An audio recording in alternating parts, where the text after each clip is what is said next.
Gérard Lebon, bonsoir. Bonsoir. Vous êtes à la fois président de la CPME, mais ce n'est pas à ce titre-là que je vous invite aujourd'hui. Vous êtes aussi en même temps président du STRES, le syndicat réunionnais des exploitants de stations-service. Tout à fait. J'ai fait un article dans lequel j'ai gratigné un petit peu les gens de stations-service. On a l'habitude. Et donc, je me suis dit que ça serait peut-être bien que l'on discute un petit peu et que vous apportiez vos arguments. Oui. Total envisage d'appliquer à La Réunion une remise de 20 centimes sur les litres d'essence. Quelle est votre position déjà par rapport à ça? Au mois de février, vous y étiez opposé, vous aviez même manifesté, vous avez même bloqué la SAPP au port. Est-ce que vous allez à nouveau manifester cette fois-ci? Alors, pour reprendre la genèse du mois de février, on a effectivement manifesté avec force notre mécontentement quant à la stratégie tactique de Total qui, à l'époque, devait dire « je vais donner 10 centimes pour faciliter la vie des Réunionnais ». Petite parenthèse, nous sommes pour tous les moyens possibles qui permettent d'améliorer le pouvoir d'achat des Réunionnais, et des automobilistes en particulier, parce que nous sommes sur l'automobile. À cette époque, ça a été fait par une volonté unilatérale de Total de le faire, sans mesurer quelles seraient les conséquences sur notre territoire. On est dans un système administré, il y a 160 stations de service qui travaillent, les 10 centimes venaient aider la population qui allait chez Total. Les autres, pas de chemin. On avait donc averti, attention, dans nos modèles administrés, faire sur un seul réseau ce genre d'opération, c'est mettre en danger l'ensemble du système administré. Aujourd'hui, les conséquences à l'époque, je vais interrompre 2 secondes, mais c'était notamment qu'il y avait les queues devant les stations Total et il y avait une baisse, je crois, dans les stations à proximité d'une station Total, c'est 80%, je crois. Oui, mais après ça semblait, enfin, les gens, et je le comprends, se sont dit, bah, effectivement, il y a une aubaine, donc on saisit l'aubaine. Elle n'était que de 10 centimes, là on parle de 20. Elle était de 10 centimes, donc on comprenait. Mais en même temps, on disait, attention, ce que vous gagnez aujourd'hui, vous allez peut-être le perdre demain. Parce que si tout le système tombe, on se retrouve dans une dynamique métropolitaine où l'État n'a plus la capacité de réguler le prix à la pompe. Mais attention, là je fais une petite parenthèse. L'État régule le tarif à la pompe en fixant un tarif maximum. Mais bien sûr. Rien n'empêche quelqu'un de mettre moins. Mais bien sûr. Donc c'est un système régulé, mais... Oui. Alors, je vous réponds là-dessus et après on revient sur les 20 centimes de demain. Effectivement, les gérants pourraient vendre moins cher. Les pétroliers pourraient vendre moins cher. Il y a un gérant qui l'a fait au port. Il y a un gérant qui l'a fait au port. Pas pour les raisons de pouvoir d'achat. Tout à fait. Pour sa publicité personnelle. On est d'accord. Excusez-moi. Pas pour ce genre de raison. Mais il y a un gérant qui l'a fait. Sauf que le système est monté de telle sorte que la marge que nous avons nous aujourd'hui est une marge qui nous permet de vivre, de survivre. Donc si je descends ma marge, à un moment ou à un autre, je vais au tapis. Le gérant qui fait ça aujourd'hui, il le fait en prenant un budget qui n'affecte plus sur sa communication par ailleurs. Mais communication que ne font pas toutes les stations, il est un des rares à le faire. Hein. Oui, donc ça veut dire qu'il a les moyens de le faire. Donc oui, mais c'est sans doute qu'il a dû dimensionner son entreprise pour libérer de l'argent pour pouvoir faire de la communication. Qu'est-ce qui empêche les autres stations de service de faire pareil? Eh ben, on préfère embaucher des gens. Parce que lui, il n'embauche pas. Bah, peut-être qu'il a moins d'effectifs que les autres. À voir. Peut-être qu'il est structuré de telle sorte qu'il puisse le faire. Nous, on préfère embaucher des gens. On préfère travailler pour notre territoire, pour l'ensemble de notre territoire. Tout ça pour vous dire que, oui, on pourrait. Mais sauf que les marges que nous avons, qui nous sont attribuées, nous permettent de tenir le niveau de notre station-service. Donc on est au maximum de notre marge pour pouvoir embaucher des gens. Bien sûr, les détracteurs diront « mais c'est pas vrai ». Sauf que les détracteurs ne sont pas gérants de station-service. Ils ne connaissent pas le métier. Voilà. C'est tout ce que j'ai à dire sur tous les détracteurs qui disent que nous gagnons beaucoup d'argent, que nous sous-payons nos employés. Ils ne connaissent pas le métier. Malgré toutes les études qui ont été faites, et il y en a un, malgré toutes ces études, les gens ne lisent pas, les gens tirent des conclusions. On fait des procès d'intention aux gérants de station-service et aux métiers que nous représentons, parce que tout le monde croit qu'un gérant de station-service, ça roule en Porsche. Eh ben non. Mais connu. Oui, mais bien sûr qu'il y en a. Mais peut-être qu'ils ont d'autres activités à côté. Parce que la station-service n'est plus aussi rentable qu'autrefois. Ou peut-être qu'autrefois, c'était très rentable. Mais aujourd'hui, ce n'est plus le cas. Sauf qu'on n'est pas dans ce genre de temporalité-là. On refait notre parenthèse dans la parenthèse. Allez. D'autant plus que vous avez une montée en puissance de l'électrique. Oui. C'est autant de marché qui vous échappe. Bien sûr. Bien sûr. Mais je vais dans votre sens. Oui. Mais le gérant de station-service, accompagné de son pétrolier, peu ou prou, a évolué pendant des années. Une station de service de 1970 n'est pas une station de service de 2022. On a participé à l'évolution et on a suivi l'évolution de notre société pour toujours s'adapter et faire en sorte que la station puisse continuer à exister. Continuons juste sur cette parenthèse-là. Si demain il y avait une montée en puissance de l'électrique et que vous en arriviez, vous, à avoir des bornes électriques de recharge rapide dans vos stations, oui. Comment est-ce que vous serez rémunéré là-dessus?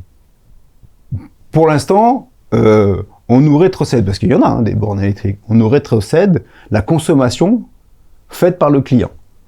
C'est tout. Donc c'est une opération zéro pour nous aujourd'hui. Donc vous ne gagnez rien, il n'y a aucune marge dessus ni quoi que ce soit? Non, non, non. Pour aujourd'hui, non. On ne fait que rétrocéder au gérant la consommation effectuée par la voiture qui serait venue se brancher sur la station-service, sur les quelques bornes qui existent déjà sur nos stations. Donc c'est un manque à gagner? Non, c'est pas un manque à gagner. Il y a une évolution, il y a une volonté de faire de la transition écologique, transition énergétique, pardon, un fer de lance de notre société parce qu'on est sur une île, on comprend et on veut bien accompagner, on n'a pas de problème. On a tellement déjà muté qu'on peut continuer à muter. Est-ce qu'il y aura un modèle économique fiable pour les années futures? Oui, parce qu'aujourd'hui, c'est pas trop gênant, c'est encore très marginal, mais ça le sera de moins en moins. Ça le sera de moins en moins. Mais ce qui est intéressant dans tout ça, c'est qu'aujourd'hui, on nous fait saisir, encore une fois, une aubaine en nous disant « Prenez la voiture électrique, ça coûte pas cher ». Il est évident que demain, lorsque le carburant sera en déclin et que l'électricité montera en puissance, il faudra bien rémunérer nos collectivités comme elles le font aujourd'hui. Ok? Oui, parce que si vous êtes perdant, la région est encore plus perdante. On est bien d'accord. Donc à un moment ou à un autre, l'électricité prendra le relais, il y aura des taxes qui vont s'inscrire dessus, on a des super compteurs aujourd'hui électroniques qui sait ce qu'on consomme, à quel moment on le consomme et à quelle vitesse, enfin voilà. Donc il y aura un transfert à un moment ou à un autre. Mais comment est-ce que la région pourra se payer si moi je me recharge ma voiture chez moi ou dans mon garage? Je ne sais pas. Franchement, je pense que les compteurs, nouveaux compteurs EDF, vont permettre de savoir qui consomme et quel est l'appareil qui consomme. D'accord. C'est peut-être pour ça qu'on nous incite à passer au Linky. Alors. Merci. D'accord. Bon. Revenons à nos 20 centimes. Revenons à nos 20 centimes. Aujourd'hui, et c'est très sérieux, le fait de dire... Alors d'abord, il faut se rendre compte que Total, lorsqu'ils ont lancé l'histoire des 20 centimes en métropole, veulent s'exonérer d'une taxe sur leur super profit. C'est ça, c'était donnant-donnant, okay. Hein, c'était ça, ou alors ils passaient à la caisse. Donc ça permet à Total... Et encore, ça leur coûte 500 millions et ils font 6 milliards de bénéfices. Hein. Ça permet donc à Total, c'est ce que je voulais vous dire, d'économiser sur leurs bénéfices. Tout à fait. Ok. Il s'avère que, et je le comprends, des personnes bien intentionnées ont dit, oui mais nous les Réunionnais, nous, les ultramarins, on n'est pas moins que les continentaux. Donc, nous aussi, on a le droit à ces 20 centimes. Total avait, en première intention, dit « Je ne ferai pas chez les ultramarins parce qu'ils savent que nous sommes sous un système administré. Et que ça ne fonctionne pas comme le continent. » Ils ont gagné un coup de bois au mois de février. Ils ont, gagné. Appelle ça comme on veut, si vous pouvez dire c'est un coup de bois. Mais il y avait une résistance. Ils le savent. Mais, sous l'impulsion, la force de personnes, ils ont dit « Ok, on va faire. Vous le voulez, on le fait. » Sauf que ça cause plus de dégâts que ça n'arrange le pouvoir d'achat des Réunionnais. À l'instant T, les clients Total, les clients des stations Total, au 1er septembre, auront un effet d'aubaine, ils vont payer 20 centimes de moins. Mais le pouvoir d'achat des Réunionnais, pour autant, il devient quoi? Parce que ceux qui n'iront pas chez Total, il y en aura peut-être. Ils n'auront pas ces 20 centimes-là. Donc nous disons, et notre position, elle a été comme ça depuis le début, sauf qu'elle a été un peu transformée, bon, peu importe. Par certains médias. Par certains médias qui ont pris des raccourcis. Je ne les condamne pas. Nous disons, oui, améliorons le pouvoir d'achat des Réunionnais par ces centimes en plus. Mais pour tout le monde. Pas pour une compagnie qui va se retrouver dans un effet d'aubaine, là aussi. Excusez-moi, je le dis souvent, mais parce qu'elle va renforcer sa position. Tout le monde ira chez eux, quoi. Tout le monde va aller chez eux. Et va renforcer sa position de dominant. Donc il faut absolument rééquilibrer les choses. Les autres compagnies pétrolières, certes, on peut dire, parce que c'est dans nos esprits à nous, ok, ils gagnent plein d'argent. C'est super, ils gagnent plein d'argent. Je pleurerai pas pour eux. On a peut-être raison de ne pas pleurer pour eux. N'empêche que face à un mastodonte comme Total, peut-être qu'ils peuvent pas rivaliser. Hein. Non, mais Total n'a donné que, on l'a vu tout à l'heure, 500 millions sur 6 milliards de bénéfices.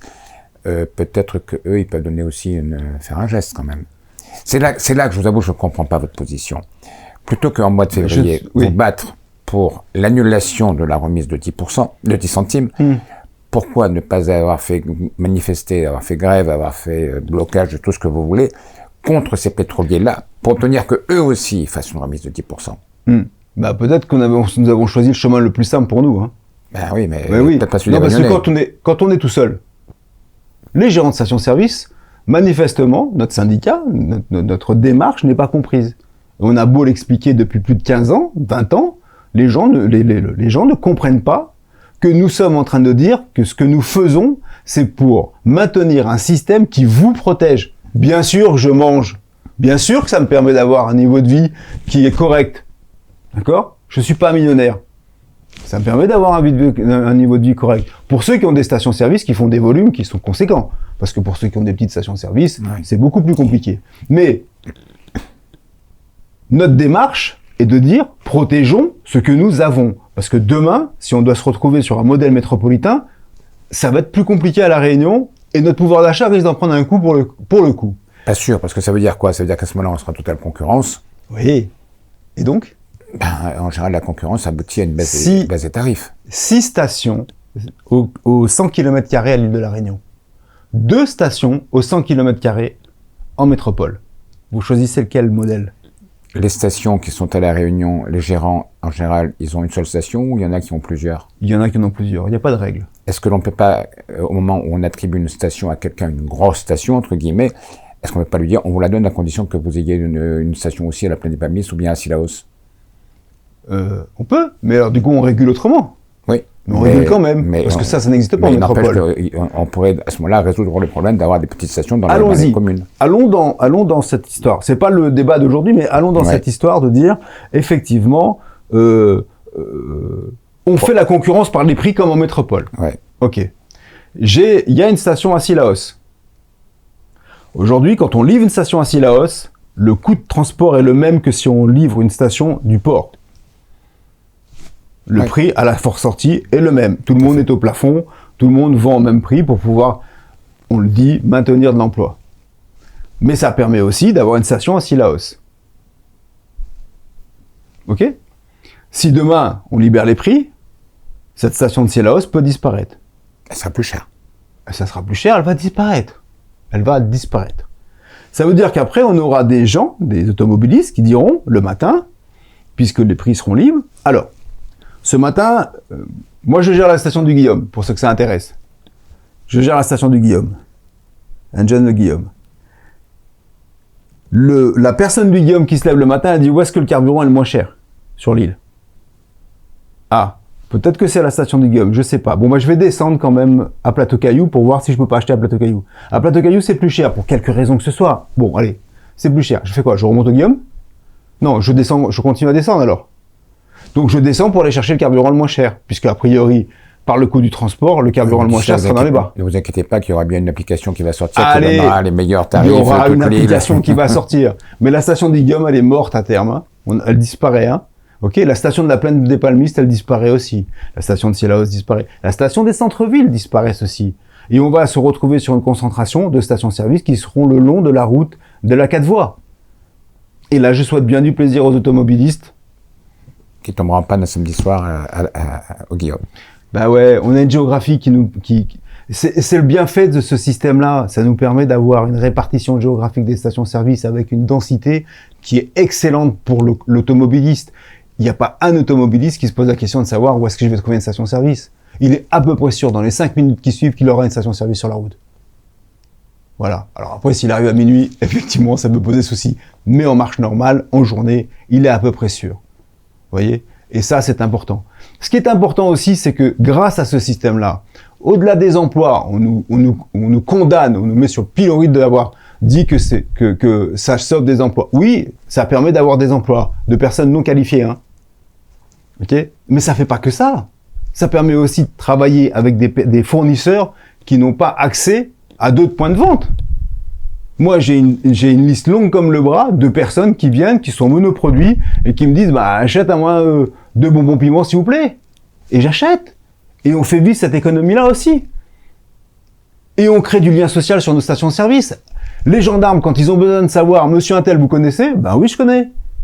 Où est-ce qu'il habite? Il habite à tel endroit. Je dénonce? Non, j'accompagne. Ok? Quand il y a un gars qui boit et qui vient sur la station-service, qui veut boire de la bière, ok? Aujourd'hui, on peut plus la vendre. Mais on sait qui c'est. On l'identifie. Donc on a un vrai travail naturel, parce que ça nous fait plaisir en plus. Nous, on aime ça, le contact humain. Et je crois qu'à La Réunion, on a besoin de ce contact humain, parce qu'on a besoin de maîtriser une paix sociale durable. On n'est pas les seuls à le faire, on n'a pas l'exclusivité, mais on participe à ça. Et ça serait dommage de voir tout ce réseau-là disparaître sous la seule volonté de dire on va payer moins cher aujourd'hui. Il y a 2 débats là. On est en train de discuter de 2 dossiers en un. Allons-y. On discute de la dérégulation. Oui. Et j'entends vos arguments. Mais on discute en même temps et c'était là-dessus qu'on était parti, de la baisse de 20 centimes. Oui. Qu'est-ce qui empêche les autres? On peut très bien être dans un système régulé où tout le monde baisse de 20 centimes. Oui. C'est à partir du moment où tout le monde a de la marge pour pouvoir vivre. Voilà. Alors, qu'est-ce qui empêche que les autres compagnies pétrolières, Engen, oui. Je vais vous répondre là-dessus. De ce que j'en sais, parce que je ne suis pas pétrolier, hein, je suis gérant de station-service. De ce que j'en sais, d'abord, premier principe, la marge du pétrolier est de 9 centimes. Donc a priori, tout seul, il peut pas faire 20 centimes. C'est vrai. Ok. C'est la maison mère qui envoie des sous. Parce que tout seul, il ne peut pas faire. La maison mère Total est une maison mère française, qui a négocié, passez-moi l'expression, le bout de gras avec l'État, pour dire, ok, je fais ça, mais je paye pas la taxe que vous pourriez mettre en place. Oui, mais les autres compagnies pétrolières de La Réunion, elles sont de quel pays? Il y en a une qui est libyenne, je crois. Il y en a une qui est libyenne, il y en a une qui est trader, pas vraiment compagnie pétrolière. Ils achètent, ils revendent, ils ne font pas d'extraction du carburant. Et la dernière, celle qui gère SRPP, je crois pas qu'elle fasse de l'extraction non plus. Est-ce qu'ils ont la surface financière de venir contrer, parce que c'est le cas, 20 centimes dû à des super profits faits avec l'Ukraine, si j'ai bien compris? Avec l'Ukraine, mais pas que, parce qu'il y a aussi la partie française ne représente que, je crois, 20% de. Ce qui est certain, c'est que Total Réunion tout seul ne peut pas faire. Ça, ils peuvent pas faire. C'est impossible pour eux. Et donc l'État français n'aurait pas les moyens de pression sur les pétroliers nationaux ou internationaux qui... J'imagine. Je sais pas, parce que là, ça sort de mon champ de compétences, mais j'imagine qu'effectivement, il y a comme une barrière entre la filiale réunionnaise et la maison mère, qui se trouve pas en France. Comment on fait? Comment faire pression sur une compagnie libyenne? Bah, par exemple. Comment on fait? C'est un peu compliqué. Donc, voilà. Alors, et nous, ce qui nous fait peur, ce qui nous fait franchement peur, c'est que ces 20 centimes vont déstabiliser le marché de La Réunion. Ok? À minima sur 4 mois. Peut-être voir plus après, parce qu'il va falloir se redresser. D'accord? Et puis, entre-temps, les automobilistes seront pris peut-être des habitudes aussi. Oui. Que ces 20 centimes, vont fatiguer les autres gérants. Je parle pas des compagnies pétrolières, pour le coup. Je parle des gérants de stations-service. moi, arrêter mon activité de gérant de station-service, j'ai fait ça toute ma vie. J'ai pas envie. Je veux dire, quand on est charpentier, on est charpentier. Moi, je suis pompiste, je suis gérant de station. Quand on est journaliste, on est journaliste. Quand on est journaliste, on est journaliste. Ça vous embêterait d'être obligé de changer de métier. C'est possible, hein. Moi, ça m'embêterait. J'ai fait ça, et j'aime mon métier, et je voudrais pouvoir le poursuivre. Sauf qu'on est en train de me mettre les conditions pour ne pas continuer à le faire. Et nous sommes en train de dire, il ne faut pas rentrer dans ces 20 centimes sur un seul réseau. Il faut arriver à le mettre sur l'ensemble du réseau. Peut-être pas 20 centimes. Comment est-ce qu'on peut faire? Alors, j'ai pas la clé. Mais vous avez rencontré le préfet, vous avez discuté avec lui, il y a déjà eu plusieurs réunions là-dessus. Il n'y a pas de préfet à la réunion. Il y a comme un vide en ce moment.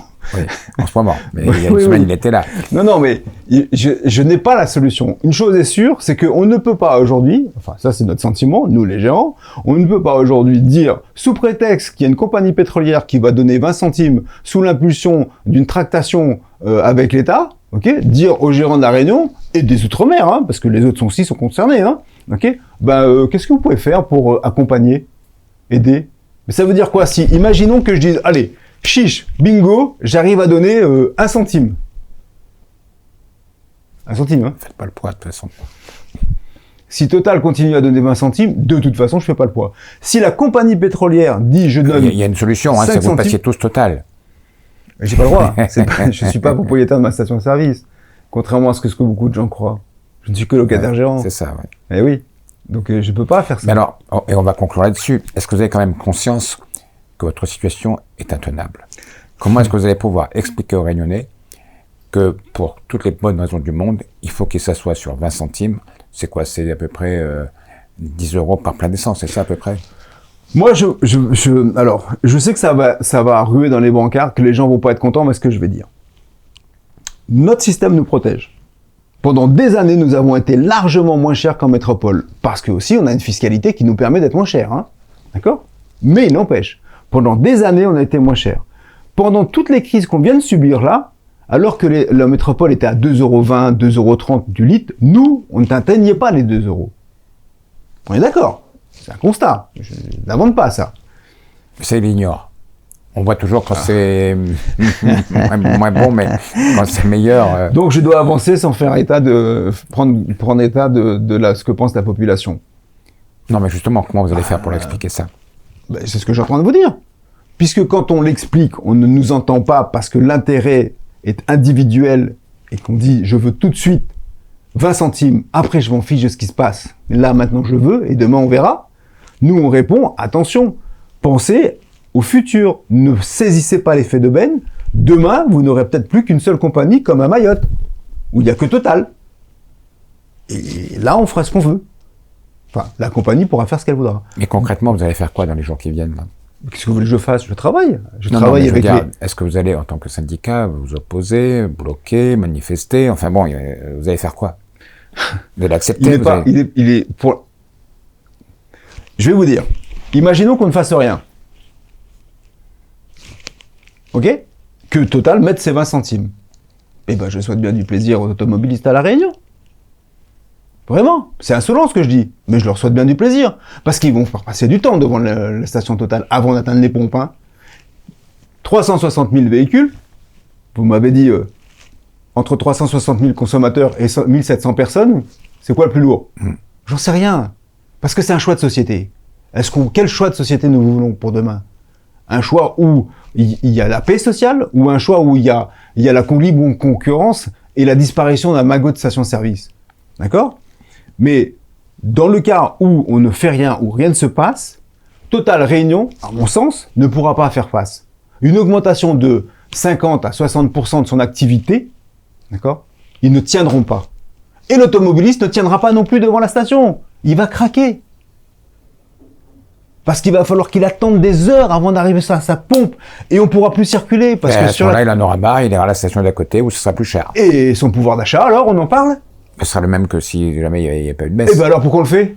Parce que pour ceux qui auront eu la pompe, ils ont bénéficié. On nous envoie comme des moutons dans un petit couloir en nous disant « Allez-y, perdez du temps, gaspillez de l'argent à attendre dans votre voiture avec votre moteur allumé. » Ok, bloquez l'économie parce que justement, vous allez faire des embouteillages parce que vous attendez la station pour gagner 20 centimes. Ok? Ça fait 20 € à la fin. Oui, mais je sais que c'est... Attendez, quand je parle comme ça, je sais que c'est important. Je sais que les Réunionnais ont besoin, parce qu'il y a un magot de personnes qui vivent en dessous du seuil de pauvreté. Mais on en est conscient. On travaille depuis des années à faire en sorte que les gens puissent venir dans nos stations-service. Et vous savez combien... Alors, il y a des stations qui ont arrêté les chèques, mais il y a beaucoup de stations-service qui continuent les chèques. Vous savez ce que c'est qu'un chèque? Un chèque, c'est la capacité de l'encaisser plus tard et de rendre service à la population. Quand vous allez dans une grande surface, vous n'avez pas de chèque différé. Hein. En station-service, vous avez encore. Hein. Vous voyez? En station-service, on a aussi des tickets restaurants. C'est aussi une soupape de sécurité, une soupape d'amortisseur social. Ça permet aux gens de s'en sortir.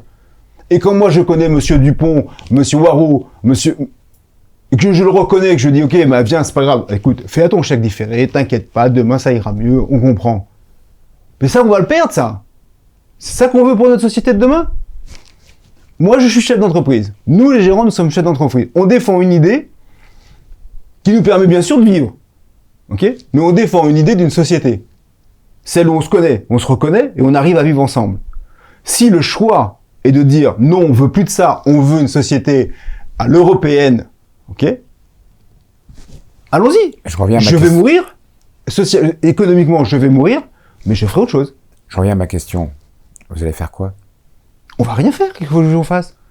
On consulte, on essaie de convaincre les différents intervenants que ce n'est pas un bon chemin. Donc vous allez essayer de convaincre Total de renoncer à ces 20 centimes. Mais j'ai pas besoin de convaincre Total. Eux, ils savent déjà que ça va être compliqué. Réunion, hein. Après, National, oui, j'ai pas la main. Ouais. J'ai pas la main, mais je pense que Total Réunion sait déjà que ça va être très compliqué. Est-ce qu'ils ont les stocks pour pouvoir faire face? Ben c'est bon pour vous. Quand il y aura plus de stock, les autres, ils seront obligés d'aller chez vous. Oui, mais est-ce qu'on peut fonctionner sur une société avec ces principes-là? Enfin, c'est pas vivable. Je vais pas fonctionner en étant celui qui récupère les miettes parce que l'autre il a plus. On fonctionne pas comme ça. Moi je pense à la personne qui habite au Guillaume, parce que je travaille au Guillaume, ok, qui se dit bah écoute, la station-service elle est ouverte, je vais à la station-service. Je vais pas aller acheter Total en bas pour remonter. Parce que Total, il y a plus de carburant, faut que je remonte. Enfin, il y a pas de sens. Et si on donnait du sens à notre société, nous notre sens c'est de dire le système dans lequel on est, il est bon pour éviter, en tout cas c'est le moins pire. Pour éviter de le perdre, ce genre d'opération, il faut pas les faire. Il faut pas faire ce genre d'opération. Pas comme ça. Il faut de la concertation initialement. Il n'y en a pas eu. Quoi qu'on en dise, il n'y a pas eu de concertation. Total a dit je vais faire parce que Total essaie de se soustraire à une taxe sur ses super profits. Voilà la démarche. Et puis donc c'est une action. Gagner des parts de marché à la Réunion aussi peut-être. Et ça lui permettra de gagner des parts de marché. Ça lui permettra peut-être de fatiguer économiquement les autres opérateurs, ok, et de renforcer sa position dominante. Donc, in fine, nous qui sommes en train de dire c'est pas bien d'être au CAC 40 et de faire des super profits, on est en train de dire indirectement, en tenant compte bien sûr de la difficulté des gens qui ont besoin de pouvoir d'achat complémentaire, on est d'accord, mais on est en train de dire demain, Total, Énergie, par notre action d'aujourd'hui, sera plus fort. Ce sera ma dernière question, elle est un peu provocatrice volontairement. On ne parle pas de la région. Et les taxes de la région. Oui. Est-ce qu'on ne pourrait pas les diminuer aussi un petit peu? Bah écoutez, si vous voulez que je me fasse totocher, on peut en parler. Non, il faut être sérieux 2 minutes. Les taxes de la région sont... Je la pose cette question parce que je sais que tout le Réunionnais se la pose. Alors donc, mais oui, mais moi, je suis pas élu régional, on est d'accord. Je suis un lambda. Mais j'ai cherché et j'ai trouvé les taxes de la région sont les taxes les plus faibles qu'on puisse trouver chez les ultramarins. Leur octroi de mer affecté à la région, c'est 2,5%. C'est pas 30%, c'est pas 28%, c'est 2,5% qui sont dirigés. Après, il y a une partie de l'octroi de mer... C'est pour ça aussi qu'on a des tarifs moins chers qu'en métropole. Exactement. Donc, le travail de pouvoir d'achat, il se fait depuis des années. Je suis en train de m'inquiéter, là. Je me dis que peut-être qu'ils vont se dire, mais tout compte fait, pourquoi on se met pas sur les mêmes tarifs en métropole et qu'on ne montrerait pas les taxes? Méfions-nous. Méfions-nous. Parce qu'on a quand même une région, si j'ai bien compris, qui est endettée par des gros travaux qui ont permis de maintenir une activité économique et donc du pouvoir d'achat. Parce que toutes les personnes qui travaillent sur ces chantiers gagnent de l'argent et peuvent manger. Mangent et payent des impôts. Et payent des impôts. Voilà, donc c'est pas simple. La boucle est bouclée. C'est pas simple de dire, par une action, je résous tous les problèmes. Si c'était le cas, on serait tous économistes. Ah mais sur les réseaux sociaux, ils le sont tous. Hein. Moi, tant qu'on est économiste, en tout cas, tant qu'on parle d'économie avec de la bienveillance, j'ai aucun problème. Par contre, quand on est sur les réseaux sociaux et qu'on parle plus d'économie, mais qu'on attaque les gens pour ce qu'ils sont, je ne suis plus d'accord. Voilà. Très bien. Ben, merci. C'était intéressant.